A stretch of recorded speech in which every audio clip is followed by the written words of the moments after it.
एक महत्त्वाची बातमी आपण पाहूया। 3 महिन्यामध्ये मराठी शिका नाही तर बॅज कायमचा रद्द करण्याचा परिवहन मंत्री प्रताप सरनाईकांनी इशारा दिलेला आहे। प्रताप सरनाईकांनी आता हा इशारा दिलाय।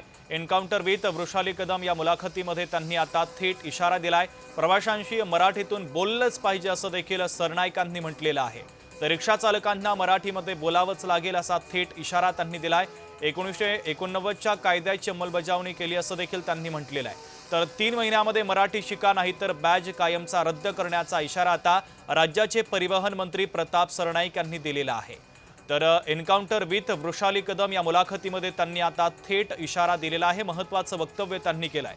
प्रवाशांशी मराठीतूनच बोललं पाहिजे असं देखील त्यांनी म्हटलेलं आहे। तर रिक्षा चालकांना मराठीमध्ये बोलावंच लागेल असं प्रताप सरनाईकांनी म्हटलेलं आहे।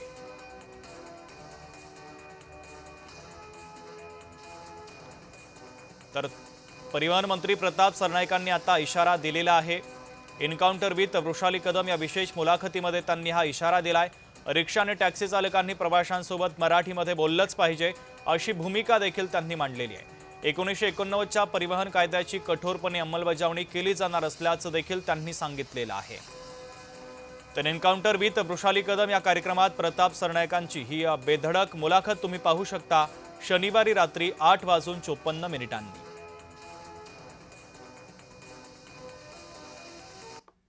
रिक्षा चालकांना मराठी आलीच पाहिजे या संदर्भात तुम्ही निर्णय घेतलात, वेळही दिलात आणि आता त्याची परिणिती दिसायला लागली आहे, अनेकांना येऊ लागलंय, काही अजूनही धडपडतायत। कसं बघताय या निर्णयाकडे आणि त्याचा जो फलसफा आता आपल्याला दिसतोय, निर्णायक भूमिकेमध्ये आलेला आहे, टप्प्यामध्ये आलेला आहे तुमचा निर्णय? परिवहन मंत्री म्हणून मी हा निर्णय घेतला की 1989चा जो नियम आहे त्या नियमामध्ये स्पष्टता आहे की कुठल्याही परिस्थितीमध्ये रिक्षा टॅक्सी ड्रायव्हरला व्यावहारिक मराठीचं ज्ञान असणं गरजेचं आहे। प्रवाशांशी जो संवाद साधायचा आहे तो मराठीमध्ये साधला गेला पाहिजे आणि मी 12 ऑगस्ट 2026ला त्यामध्ये बदल केला।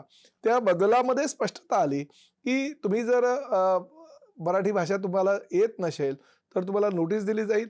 जर 1 महिन्यामध्ये तुम्ही नाही शिकलात तर तुमचं 3 महिन्याकरता जो बॅच आहे तो रद्द करण्यात येईल आणि 3 महिन्यामध्ये सुद्धा तुम्ही जर मराठीचं ज्ञान जे आवश्यक आहे ते जर तुम्ही अवगत नाही केलं तर तुमचा बॅच हा कायमचा रद्द केला जाईल।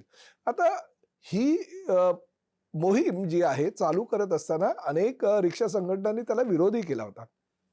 मला सांगितलं की अचानक तुम्ही जर ही सक्ती लादाल तर ते योग्य नाही। मी म्हणालो सक्ती नाही, ही मराठीची भक्ती आहे। 160 ठिकाणी वर्ग आयोजित केले। 1800 शिक्षक राज्यातल्या कानाकोपऱ्यात फिरले। त्यांनी रात्रंदिन ह्या अमराठी रिक्षा आणि टॅक्सी चालकांना मराठी शिकवलं आणि आश्चर्य म्हणजे 105 दिवसामध्ये 1,65,600 हे विद्यार्थी जे हिंदी भाषिक होते किंवा अमराठी होते किंवा रिक्षा टॅक्सी ड्रायव्हर होते यांनी मराठी शिकले, त्यांना प्रमाणपत्र दिलं। आनंद या गोष्टीचा आहे। लोक शिकायला तयार आहेत, शिकलेत आणि चांगल्या पद्धतीने मराठी बोलायला लागले। आता त्यांचं म्हणणं एकच आहे, आम्ही तर मराठी शिकलो परंतु तुमच्या प्रवाशांना सुद्धा तुम्ही सांगा की आमच्यामध्ये मराठीमध्ये संवाद साधा, तर आम्ही फक्त इथंच नाही तर उद्या घरी जाऊन सुद्धा आम्ही मराठीत आमच्या परिवाराशी बोलू शकू। नक्कीच, पण आता त्यातले काही आहेत जे म्हणतात थोडा है थोडे की जरूरत है, थोडंसं अजून वाढवून द्या, आम्हाला वेळ महिनाभर वाढवून द्या। नाही याकडे बघा, आपण कसं 36 बघताय? वर्षामध्ये तुम्ही जर शिकू शकला नाहीत तर तुम्ही थोड्या कालावधीमध्ये काय शिकणार? अहो तुम्ही 3 महिने मागितले, मी 3.5 महिने दिले।